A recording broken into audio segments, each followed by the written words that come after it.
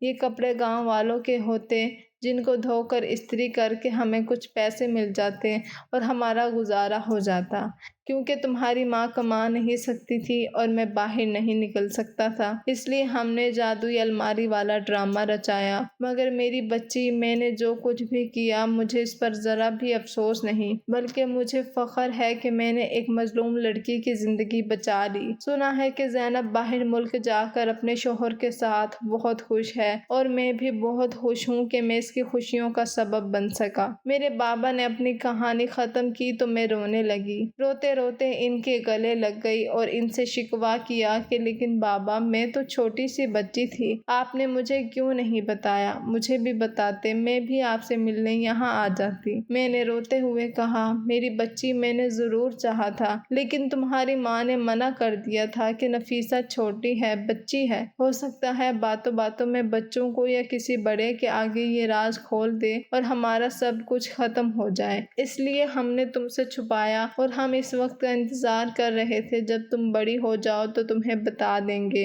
لیکن تمہیں پہلے ہی پتہ چل گیا۔ یقین کرو، ہم دونوں تمہیں بتانے والے تھے، تمہیں چھپ کر تمہیں دیکھا کرتا تھا۔ میں نے بابا سے کہا کہ آپ نے زینب کی زندگیوں میں خوشیاں بھر دیں، لیکن آپ کی اپنی زندگی تو تہہ خانے میں گزر گئی، کیا آپ کو دکھ نہیں ہوتا اس بات کا؟ آپ کی آزادی سلب ہو کر رہ گئی۔ میں نے بابا سے کہا، بیٹا، تم نے وہ کہاوت تو سنی ہوگی، لوگ وہی اچھے جو آتے ہیں کام دوسروں کے۔ بھلے میں نے 10 سال قید میں گزار دیے، لیکن زینب تو خوش ہے۔ یقین کرو، اس قید میں بھی میرا ضمیر مطمئن ہے، میرا دل خوش ہے کہ میں نے ایک مظلوم لڑکی پر ظلم ہونے سے بچا لیا۔ بھلا زندگی میں مجھے آزادی نہ ملی کہ حضور ایک دن ضرور سرخرو ہوں گا۔ جو میں نے کیا، اگر زینب کی شادی کسی اچھے انسان سے ہو رہی ہوتی تو میں ہرگز ایسا نہ کرتا، لیکن میں جانتا تھا کہ اس کی شادی نہیں ہو رہی بلکہ اس کا سودا ہو رہا ہے۔ اب میں آزاد ہوں۔ سردار اس بات کو بھول چکے ہیں۔ 10 سال گزر چکے ہیں اور ہم تینوں یہ گاؤں چھوڑ کر ہمیشہ کے لیے چلے جائیں گے، میرے بابا نے کہا، اور ہم تینوں آرام سے راتوں رات ہی گاؤں چھوڑ کر چلے گئے۔ آج ہم شہر میں گوار زندگی گزار رہے ہیں اور آج خوشگوار ہے۔ آج ہم شہر میں خوشگوار زندگی گزار رہے ہیں۔ میرے بابا مزدوری کرتے ہیں اور میں اور میری ماں آرام سے زندگی گزار رہی ہیں۔ مجھے اپنے بابا پر فخر ہے کہ انہوں نے ایک مظلوم لڑکی کی زندگی بچانے کے لیے اپنی زندگی داؤ پر لگا دی۔ سچ کہتے ہیں لوگ، وہی لوگ جہاں میں اچھے ہوتے ہیں جو دوسروں کے کام آتے ہیں۔ آپ کو اگر یہ کہانی اچھی لگی ہے تو اس ویڈیو کو لائک کیجیے اور اس طرح کی مزید کہانیاں سننے کے لیے ہمارے چینل کو ضرور سبسکرائب کیجیے۔ کہانی سننے کا شکریہ۔ آپ سے ملاقات ہوگی اگلی ویڈیو میں، تب تک کے لیے اللہ حافظ۔